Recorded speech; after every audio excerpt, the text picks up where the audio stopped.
Matthew Super Delisi is one of the biggest names to come out of the Overwatch scene, so much so that there's already a video detailing his past. But I want to make sure this video is different, not just by going through the deep cuts, but also by covering the recent stuff that those videos don't cover. The name Super actually started when Super was very young, with his brother choosing his original name and him simplifying it later. The name that he came up with, I don't know how he got this name, he came up with, it was Super 71,000. But then at some point, I just decided the numbers look stupid, so I cut off the numbers, and then I just was stuck with Super, and I just kept it. Like many other FPS players, Super had a background in TF2 before Overwatch even came out. When Overwatch first got released though, Super's first team was called Bird Noises. It would feature players like Vol, who would go on to become a decently sized streamer, featured in the occasional Super TF video. Hello? Oh, yo, dodge. Yo, please dodge. Alongside Jake, who later went on to play for the Houston Outlaws, developing his talent to become a prominent caster. Interestingly enough, the meta at the time featured 3 tanks, 2 supports and 1 hit scan, which bears some resemblance to the 6v6 playtest that we see today, as well as foreshadowing an even worse triple tank meta to come. Moving to 2017, that initial Bird Noises roster would be picked up by Hammer Esports. Of course, Super was still playing his signature Reinhardt at the time, and while he only stayed on the team for less than 2 months, while he was there, the team only got podium level finishes. That initial, beating heart of Hammer Esports though, went to Luminosity, the final team before any of them would get signed to any Overwatch League orgs. Again, on the whole, during the 5-month lifespan of the team, they did generally get results. In from the flank, you gotta think he wants to hit this, and no, the elevator, he's just gonna swing the hammer into it! Your feet are not safe! Super. Just there in time, and this must have led to the trial Super got for Shock, and clearly he did well. So I tried out, and then he liked what he saw, so he signed me, and yeah, here I am. The big roster reveal came in September 2017, with the Shock somehow getting a cameo from Shaq. And to help me announce our SF Overwatch League roster, I've invited some new friends who have joined the NRG fam to help me out. Super was still too young to play in the league, but because orgs were pouring in millions of dollars due to the massive esports bubble, Super could afford to adopt a more analytical role before his debut. While we're ineligible to play, we're basically going to be spectating and kind of have like another 2 analysts / coach, 2 people who understand the game. His first eligible match would be on the 4th of April 2018, but he didn't start playing until the second half of the season. Still, it was too late to make an impact, considering the Shock finished 9th in the first season, going 17 and 23. Still, it could be worse. 2019 though was the turning point for Super and the Shock. The Shock themselves were actually great at marketing the personalities in the team, with a video showing off the team's house gaining over 500,000 views. How about I show you along? Let's go. Not to mention, the Gox meta was in full force by then, and Super just happened to not only play one of the most pivotal characters in the comp, but be one of the best at it too. Minutes on the clock here for the San Francisco Shock to pick up the second point. Super just gonna throw it out. There's the big shatter. 2 kills if they can get this done quick. Shu hanging on.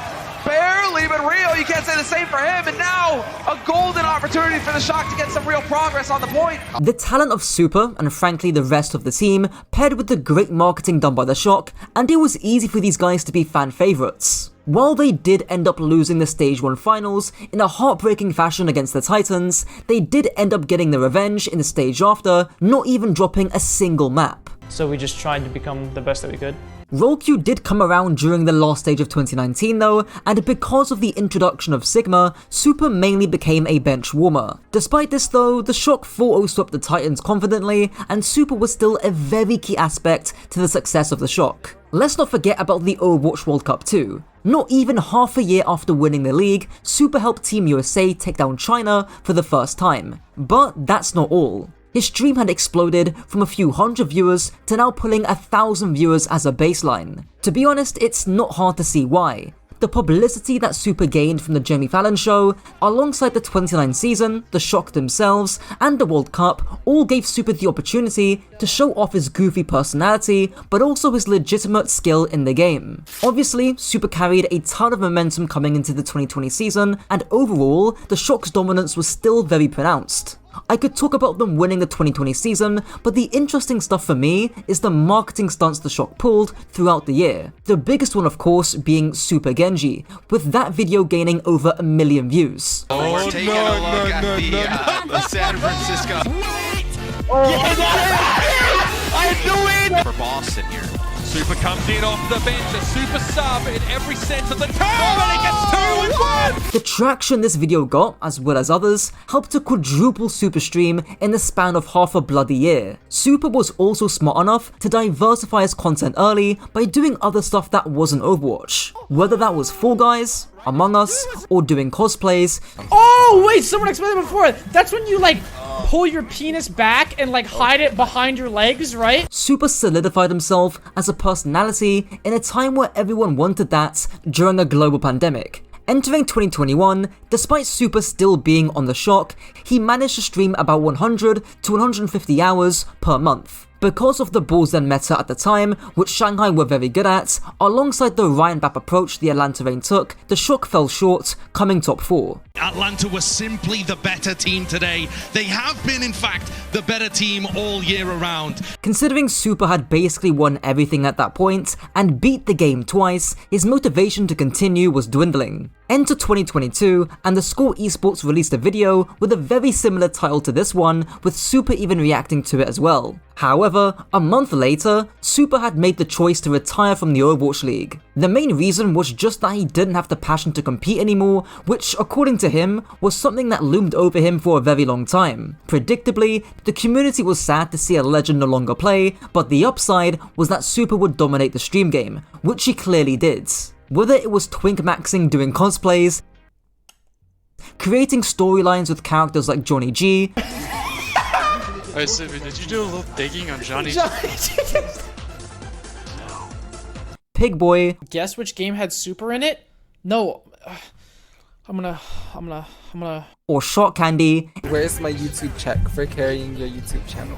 it was clear as daylight that Super wasn't just a master at Overwatch, but a master at content creation. Let's not forget too that Super became a 3-time back-to-back nominee for the Streamer Awards. Turns out that the previous years of content creation that Super did paid its dividends during Overwatch 2's release. Super reached a new peak of viewers, and while it did gradually decline, Super's baseline viewership was now around the 4,000 to 5,000 mark. Of course, there's been bumps along the way, like that one controversial thumbnail that Steffe may have made, but on the whole, he's not only managed to stay controversy-free, but he still remains one of the biggest positive spotlights in the community. Speaking of Steffe, how could I not mention him? For those who don't know, Steffe became Super's editor by essentially doing free marketing for him and creating meme videos like Amazon Echo Super Edition. This kind of stuff eventually got Super to react to them on stream. Alexa, how tall is Mount Everest? Trust me, it's much bigger than what you're packing, buddy. Then liking Steffe's work so much, he would then proceed to hire Steffe as a full-time editor. Without Steffe, Super probably wouldn't be where he's at right now. In fact, the Super Steffe duo has pretty much inspired every pro player under the sun to catch up to the formula that they both pioneered half a decade ago. Nowadays, Super cemented his position as not just one of the biggest Overwatch streamers, but one of the biggest streamers in general. Recently, he's hopped on the Marvel Rivals train, which, judging by the numbers, has paid off well for him and for Steffe. Super's almost reaching a new peak since Overwatch 2 Twitch-wise, and on the YouTube side of things, Steffe's taken a trick out of the pyrocynical slot book. In other words, make the videos longer for more watch time and more revenue, and have less editing throughout. Steffe is completely right in that most people just want the content to be as easy as possible to watch. It doesn't really matter how good Steffe is as an editor from a technical standpoint, which is evident in the high view counts. Looking back at it, it's pretty impressive to see how much of a pioneer Super was. I've already made a video on PGE and how we kind of follow the footsteps that Super placed in plain sight. Gain publicity on stage for your skill, be extremely funny and relatable, and make storyline driven, personality based content to solidify your audience. And, if you're lucky, you can get people to do your marketing for you. No matter the environment, Super is always going to be on top of the game. His latest character crossover was somehow with RDC World, with a viewer trolling Super by asking RDC to give advice for Super's next haircut. Oh my god! Okay.